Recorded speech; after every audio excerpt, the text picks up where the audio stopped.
What I'm about to show you will make you look at your kitchen completely differently. You think you're eating healthy. You think you're making smart choices. But hidden in foods you probably eat every single day is something quietly destroying your blood vessels, raising your numbers higher and higher with every bite. And the worst part?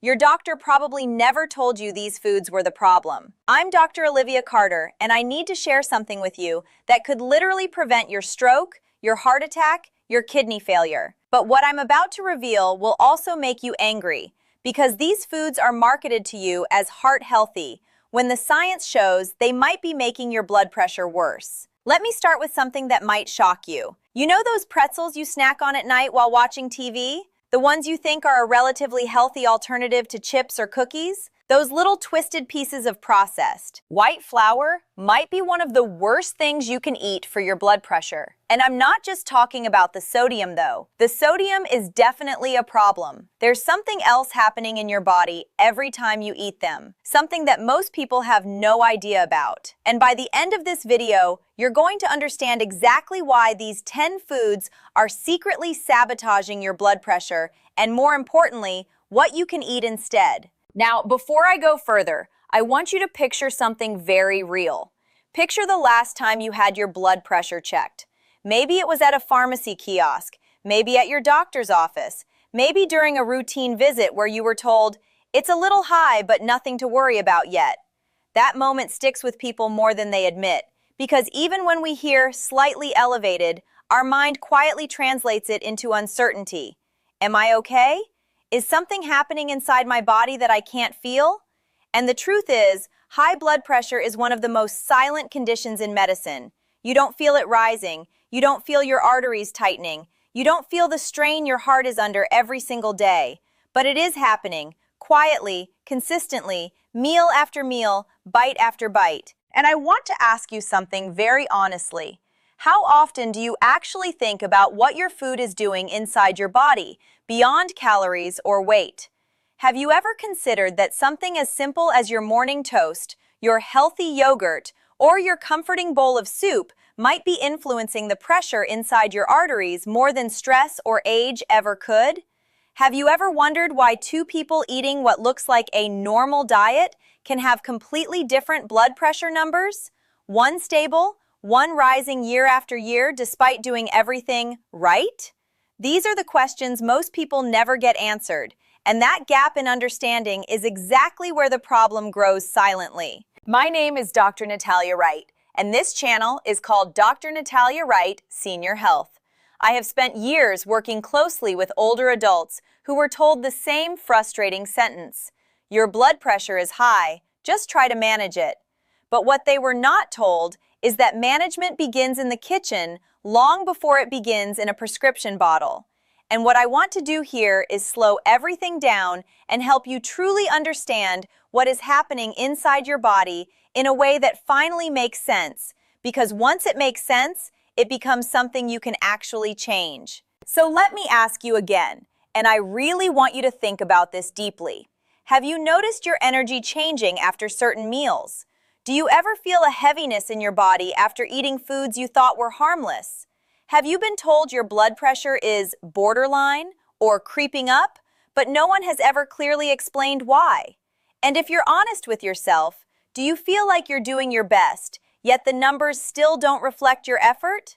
If any of this sounds familiar, you're not alone. And more importantly, you're not powerless in this situation. Let me take you into a real story that will make this much clearer. Frank was 67 years old, a retired electrician from Ohio. On the surface, he was doing everything right. He wasn't eating fast food. He wasn't drinking soda. He was choosing foods that he genuinely believed were helping his heart: fruits, vegetables, whole wheat bread, light soups, low-fat snacks. He would often say, "Doctor, I don't understand it. I eat better than most people my age." And he truly did believe that. But his blood pressure told a different story: 148/94, consistently, despite 2 medications, despite effort, despite discipline. And what makes cases like Frank's so emotionally difficult is not just the numbers, it's the confusion.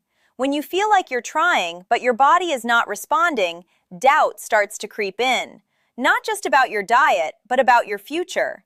Frank started wondering if this was just how his life would be from now on, managing decline instead of improving health. When I sat down with him, I didn't start with restrictions. I started with understanding. I asked him to describe a normal day of eating without changing anything.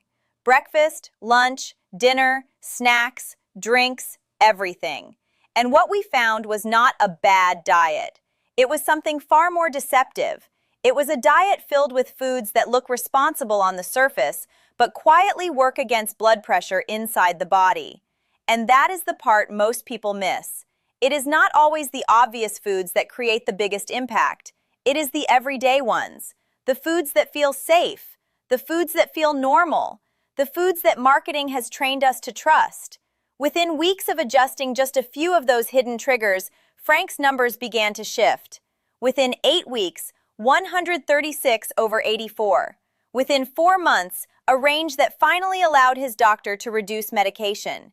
But what changed was not luck, it was awareness. And that is exactly what I want to give you today. Because once you see these patterns, you cannot unsee them. Let's begin with the first category of foods that quietly raise blood pressure without most people realizing what is happening inside the body. Number 10 is something that feels almost harmless, almost comforting, especially for seniors who want something warm and easy: canned soup. At first, this might sound exaggerated. Soup is soft. Soup is simple. Soup is even recommended during illness. But the issue is not the idea of soup. The issue is what happens when soup is preserved in a can for years and engineered for shelf life instead of human physiology. Most canned soups contain extremely high sodium levels. In many cases, one single serving can reach 800 to 1,200 milligrams of sodium. But here is the problem most people overlook. Nobody eats just one serving. A full can often becomes the meal, especially for convenience. And sodium is not just salt. Inside your bloodstream, sodium controls fluid balance. When sodium increases, your body holds on to water. That extra fluid increases volume inside your blood vessels, forcing your heart to pump harder. Over time, this constant pressure contributes to arterial stiffness, which is one of the key drivers of chronic hypertension. But there is something even more subtle happening. Many canned soups also contain phosphate-based preservatives. These compounds can interfere with calcium regulation in your blood vessels. When calcium balance is disrupted, arteries lose flexibility. And stiff arteries do not adapt well to pressure changes, which means your blood pressure stays elevated even when you're at rest. I remember a patient, Susan, 71 years old, who told me something very simple that changed everything for her.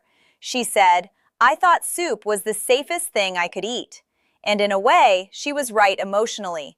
It felt safe, but physiologically, it was working against her. When we replaced her daily canned soup with homemade versions, even simple ones made in 20 minutes with controlled salt, her readings started improving within weeks. Not because of a miracle, but because we removed a daily hidden load her body was constantly compensating for. Now let's move to something many people assume is healthy without question: canned tomato products. And this is where things start to feel a little uncomfortable, because tomatoes themselves are not the problem. Fresh tomatoes are rich in antioxidants like lycopene, which support heart health. But the moment tomatoes are processed, canned, and preserved, the equation changes. A half cup of canned tomato sauce can contain 500 to 700 milligrams of sodium. And again, most people don't measure half cups. It becomes pasta night, chili base, or slow-cooked meals where sodium quietly multiplies across servings. But there is another layer here that most people have never been told about: BPA, a chemical used in can linings. Research has associated higher BPA exposure with disruptions in blood pressure regulation.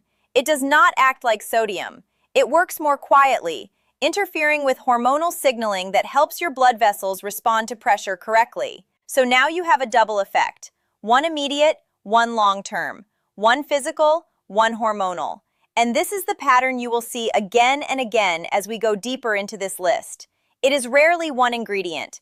It is the combination that creates the problem. We will continue from here in part 2, where we uncover how healthy foods like flavored yogurt, deli meats, and even whole wheat bread can quietly push blood pressure higher over time, without you ever realizing it is happening inside your body. Now let's continue, because this is where things start to get even more deceptive. Foods that don't just look harmless, but are actively marketed as healthy, especially to older adults who are trying their best to make the right choices. Number 8 is flavored yogurt. And I want you to pause for a moment and really think about how yogurt is presented to you in stores. Bright colors, fruit on the bottom, words like protein, gut health, calcium boost, heart smart. It feels like something you should absolutely be eating if you care about your health. And to be fair, plain yogurt genuinely can be beneficial. But flavored yogurt is a completely different product wearing the same label. Here's what's happening inside those small cups. Many flavored yogurts contain significant added sugar, sometimes close to 15 to 25 grams per serving. That alone already changes how your body responds metabolically. But what most people never realize is that many of these products also contain added sodium. Not enough to taste salty, but enough to influence fluid balance inside your body. And when sugar and sodium enter your system together, something interesting happens. Sugar increases insulin response, and insulin influences how your kidneys handle sodium. In simple terms, your body starts holding on to more fluid. More fluid means more pressure inside your arteries. More pressure means your heart is working harder even when you're resting. And there is another hidden issue here that often goes unnoticed. The fruit in flavored yogurt is rarely fresh fruit. It is usually fruit puree or concentrate, heavily processed and stripped of fiber. Without fiber, the sugar enters your bloodstream much faster, causing sharper spikes in blood glucose. And every time your blood sugar spikes, your vascular system experiences stress. Over time, that stress contributes to arterial stiffness, one of the key contributors to chronic high blood pressure. Now, I want you to imagine something very real. A senior sitting at the kitchen table thinking, "I'm doing the right thing. I'm eating yogurt instead of dessert." But inside the body, the physiological response is much closer to a dessert-like impact than a health food. The simple shift here is awareness. Plain Greek yogurt, fresh fruit added at home, maybe a few berries, maybe a touch of natural sweetness if needed. That small change removes most of the hidden metabolic load and puts control back into your hands. Now let's move to something even more surprising for many people. Number 7 is deli meats and processed meats. And I already know what some people are thinking. Yes, hot dogs, yes, bacon, we know those are unhealthy. But I am not talking only about obvious processed meats. I am also talking about turkey slices, ham from the deli counter, chicken breast cuts packaged for convenience, foods that are often labeled as lean, high protein, or diabetes friendly. Here is what most people do not realize. These meats are not preserved like fresh food. They are engineered for shelf life, appearance, and taste consistency. That means sodium becomes one of the primary preservation tools. A few slices of deli turkey can contain 500 to 700 milligrams of sodium, and that is before bread, condiments, or sandwiches that turn it into a full meal. Now multiply that across breakfast, lunch, or snacks, and you begin to see how quickly sodium accumulates without any obvious salty taste. But sodium is only part of the story. These meats often contain nitrates and nitrites, compounds used to preserve color and prevent bacterial growth. Inside the body, these compounds can convert into nitrosamines, which are associated with inflammation and vascular changes. And inflammation is one of the quiet drivers of hypertension. When blood vessels become inflamed, they lose flexibility.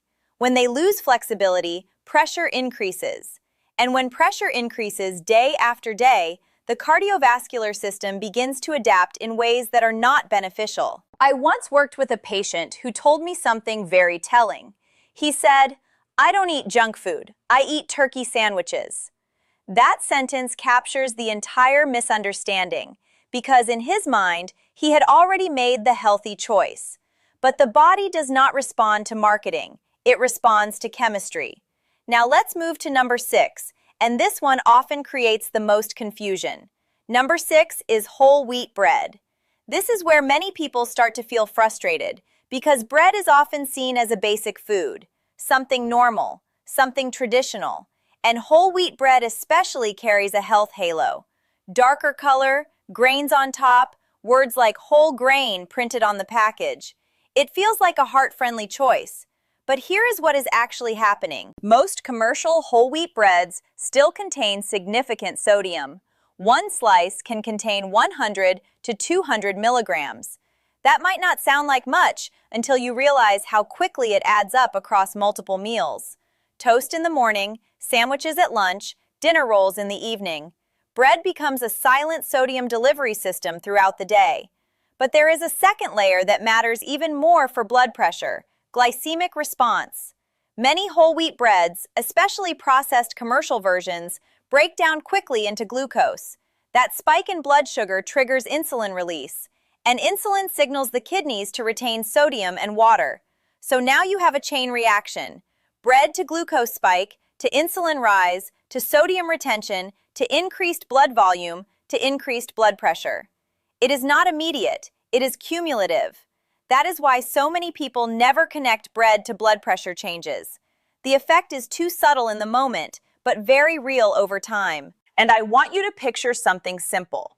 A person eating what they believe is a balanced sandwich every day for years, never realizing that one of the most basic ingredients in that meal is contributing to a slow upward trend in their blood pressure.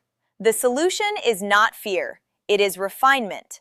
Lower sodium breads, true whole grain options, sourdough varieties that are easier on the body, or simply reducing frequency rather than eliminating entirely.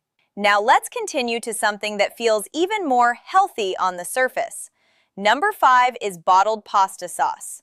This is one of the most misleading products in the entire grocery store.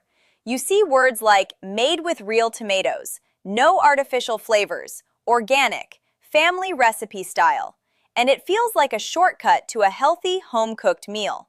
But what most people do not realize is that pasta sauce is one of the most sodium-concentrated processed foods in a typical diet. A half cup can contain 400 to 600 milligrams of sodium, but nobody uses half a cup. A full jar often becomes one meal. Suddenly, sodium intake jumps into the thousands without anyone ever touching a salt shaker. And again, sugar enters the picture. Many sauces contain added sugar to balance acidity. That combination, sodium plus sugar, creates a metabolic environment that promotes fluid retention and vascular stress. There is also the issue of portion blindness. When food is already prepared, we lose awareness of how much we are actually consuming. That is one of the most underestimated drivers of chronic dietary excess.